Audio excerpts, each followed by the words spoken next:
of Blackburn Rovers for their fifth round FA Cup tie against Southampton.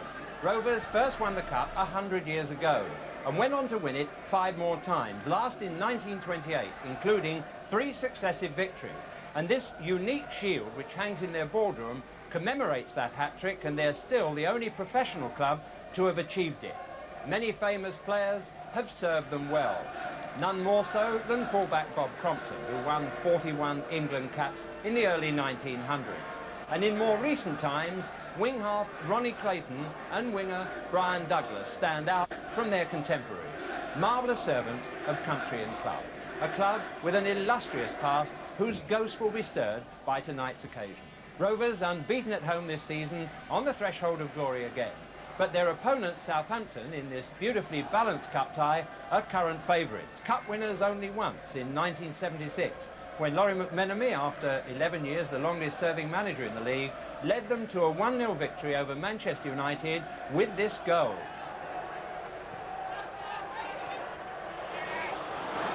McGallagher to Stokes, who's onside.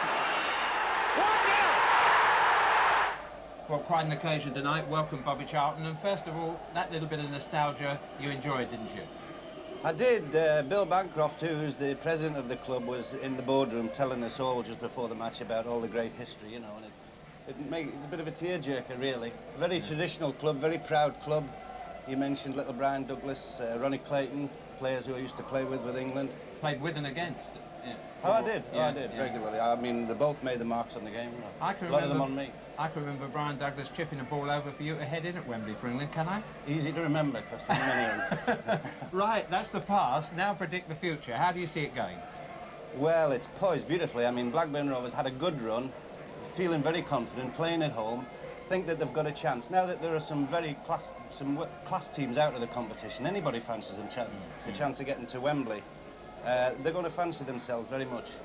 But when you think of Southampton favourites for the Cup with Steve Moran and Steve Williams, 2 young lads who people probably should look at, number 4 and number 8, as possible players who will go to Mexico with England in the World Cup, if we qualify, that is. What about Stevie Williams? A lot of people are pressing his claims for inclusion in the England team in midfield. I think anybody that's got a good distribution and a lot of vision and a big heart and loves playing, he obviously loves playing, has to be looked at seriously. And he's a very attractive player to watch, you know. He does things and he experiments and he takes chances, and that's what the run-of-the-mill player can't achieve, you know, and it's something that people like looking at. It's great. Well, the players are coming out of the tunnel now. Let's join match commentator John Motson.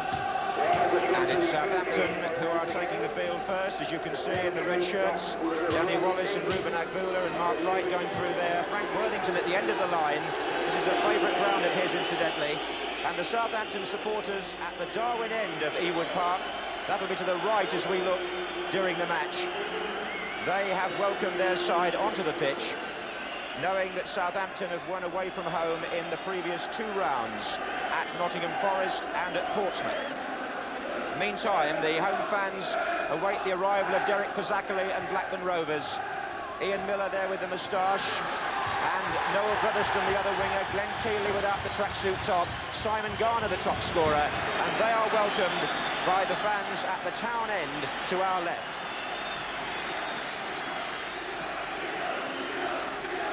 So this famous ground where league football has been played since 1890 awaits this FA Cup 5th round tie, and we can check now on the team news. Blackburn Rovers are in fact unchanged, although those of you with programmes you may have ordered in advance from the club might like to make a switch at number 4, because David Hamilton continues there in place of Simon Barker, who is recovering from a broken toe. They play 2 wide men, Ian Miller on the right, number 7, and Noel Brotherston, number 11, normally sticks to the left. As for Southampton, that's the side that won at Portsmouth in the last round. Frank Worthington keeping his position at number 9, the man for the big occasion perhaps. David Puckett has been chosen as substitute, and that Southampton team now has bedded down very well in recent matches. So a night perhaps for a stalwart. Derek Fazackerley has played 550 games and more for Blackburn Rovers. He's the backbone of their defence and the sort of player, Jimmy Hill, around whom a club like this is often built. Indeed, and more than that, he's a wonderful defender who makes the penalty area unpleasant to penetrate. I think the first duty and responsibility of a defender is to be not really pleasant to play against. Tough, hard, uncompromising, and wanting to win the ball. And alongside him, he has Glenn Keeley, of course, also as experienced. He's been around with Ipswich and Newcastle, once recognised as a hard man, but a good footballer. But as a defender, he believes, as does Fazakerley, in getting to the ball first. And I don't think we'll see either of those letting balls cross their penalty area, as we saw when Spurs played against Manchester United. Quite a strong backbone. Right, the goalkeeper, Terry Geno, also experienced. He's had 7 clubs and 11 different managers. He should know what team talks about, if anybody does. He played in a League Cup final, Southampton against Nottingham Forest, coming, of course, from Southampton, his last club. It's interesting, the techniques of goalkeeping have probably improved more than any other position, and so experience is absolutely vital. 30 years of age. And at the other end, a man at 34 who's had even longer to learn. And like Torvill and Dean, an Olympic champion. If they had a Winter Olympics for goalkeepers, I don't think there's much doubt about who'd get the gold medal. If I could find a fault in him, perhaps unlike Grobbelaar, he's not the quickest to leave his line at times. That's the other end of the spectrum, and he punches away sometimes when other goalkeepers might catch. But in every other way, superb, Peter Shaw. And Blackburn Rovers having Simon Garner, one of the most consistent scorers outside the First Division. He's on 17 so far this season.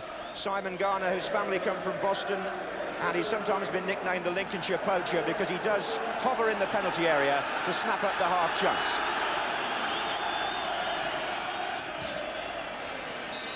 Tonight's referee is Neville Ashley from Nantwich.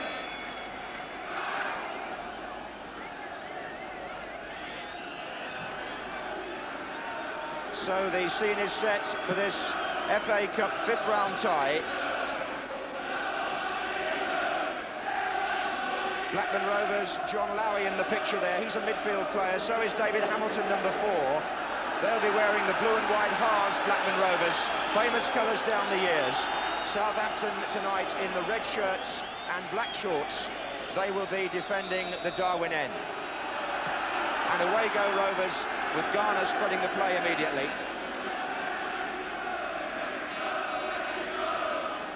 Blackburn unbeaten here in the league this season, although Ipswich won here in the Milk Cup. Danny Wallace for Southampton. In the middle is Steve Moran going in, and that was an early strike for Moran, who's been in such tremendous form. And Wallace showed in the approach that Southampton mean business. That's a corner, and now we wait to see if the near-post corner kick, which Blackburn Rovers did so much to innovate, is going to pay dividends, because Keeley and Fazakerley will go to the near-post area.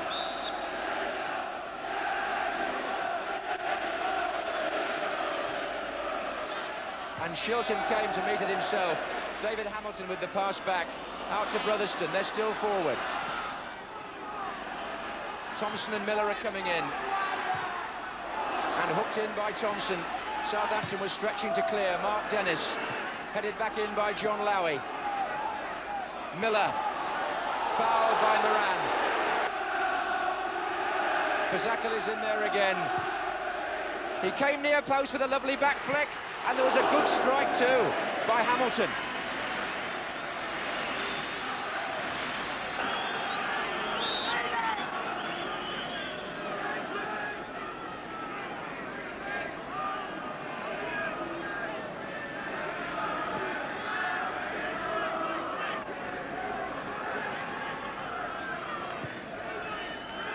Glenn Keeley and Thompson closed in quickly. There was a real tangle of bodies there. I almost thought Keeley might have been shoved on the first header. And Jimmy Hill alongside, and he says, yes, there could have been a point there for debate later.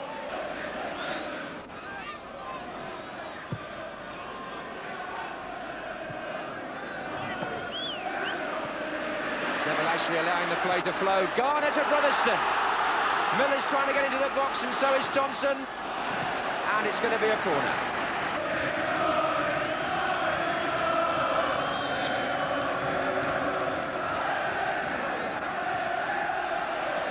And Wright is up, but it's going to come back again to Brotherston. And it was Keeley with the header. And it was Agbula who beat him to it in the end. The two number 5s, but Keeley was close.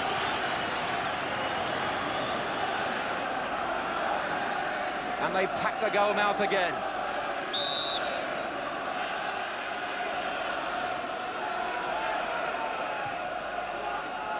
And Mark Wright comes this time.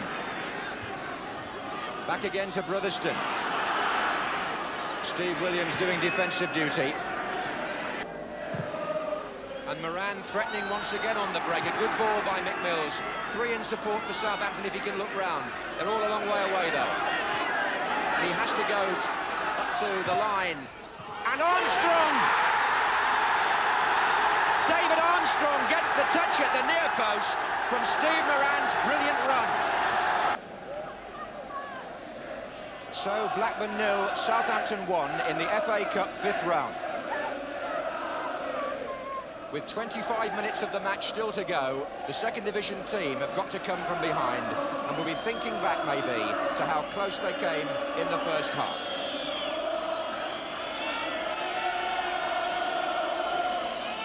Bobby Saxton's side have an even more difficult task now.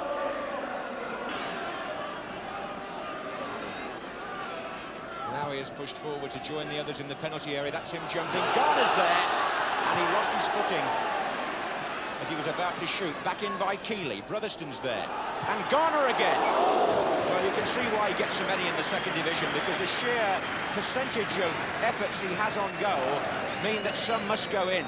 Brotherston got the flick on. Garner swivelled, shook off the attention of Nick Holmes, but again the shot was very wide.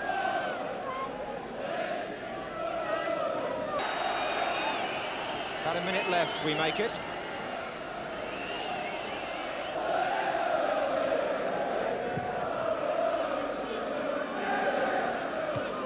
Fazackley coming in over Wallace. Garner, Mills. Agbula.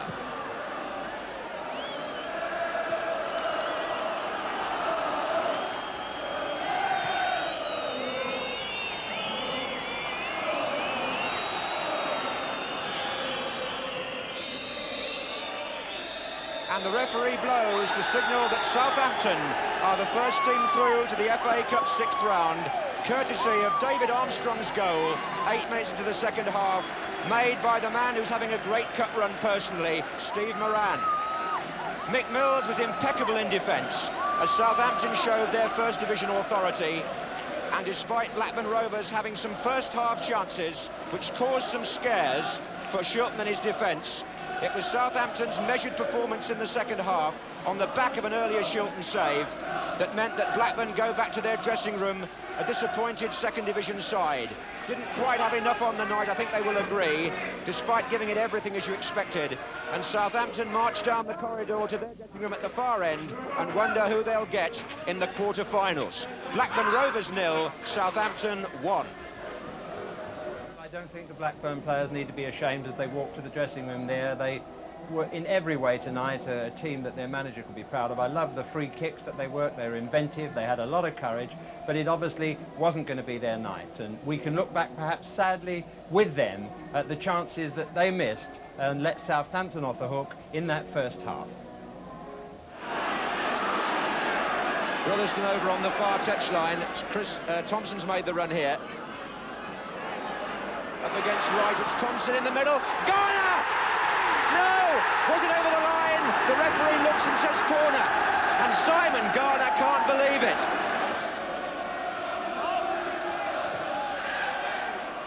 And he did come again, didn't quite get hold of it. And off the line by Mick Mills, I think. For Fazackley. Garner is in, Brotherston. And it runs on for Simon Garner. What a save by Peter Shilton. Well, Simon Garner, a man who will have opened a few people's eyes tonight to his two-footed shooting ability, but it was a little tap-in from a yard, really, that turned the game for Southampton and won it for them. From David Armstrong, Steve Moran making it. And Moran threatening once again on the break. A good ball by Mick Mills. 3 in support for Southampton if he can look round. They're all a long way away, though. has to go up to the line. And Armstrong! David Armstrong gets the touch at the near post from Steve Moran's brilliant run. Well, I said David Armstrong gets all over the field, Bob, but I didn't know he was going to get quite as close to goal to score. No, he turned a difficult one in with his left foot as well from there. But they deserved it the second half. They played a lot. The build-up from the back was much better, and the forwards were much more available, and they had more of a thirst for the game. They actually wanted to go and score some goals instead of playing for safety. And Blackburn ran out of steam a little bit, you know, towards the end. But you've got to give them a lot of credit. They played well, they played hard, and with a little bit of luck, which you need to win cups, you know. They might have done something, but when they needed it in the first half, it just wasn't available, I'm afraid. But, Simon Garner, a useful player in your eyes? Yes, I mean, the mere fact that he gets so many chances, you know, and the half chances, he doesn't spend a lot of time on and think about it. He just knocks the ball in as quickly as he can towards that goal area, and he'll score a lot of goals always. He'll be disappointed. He'll be disappointed because of that one particular miss, you know, that he'll probably dream about for the rest of his life. Have nightmares about that. When he's putting the cat out tonight, he won't be forgetting it, Bob. Well, yeah, thank you very much. They did well. Well, that's it tonight from Ewood Park, and we leave you with no little sympathy for Blackburn Rovers, and our congratulations to Southampton and the heroes of this evening. Good night to you from Ewood.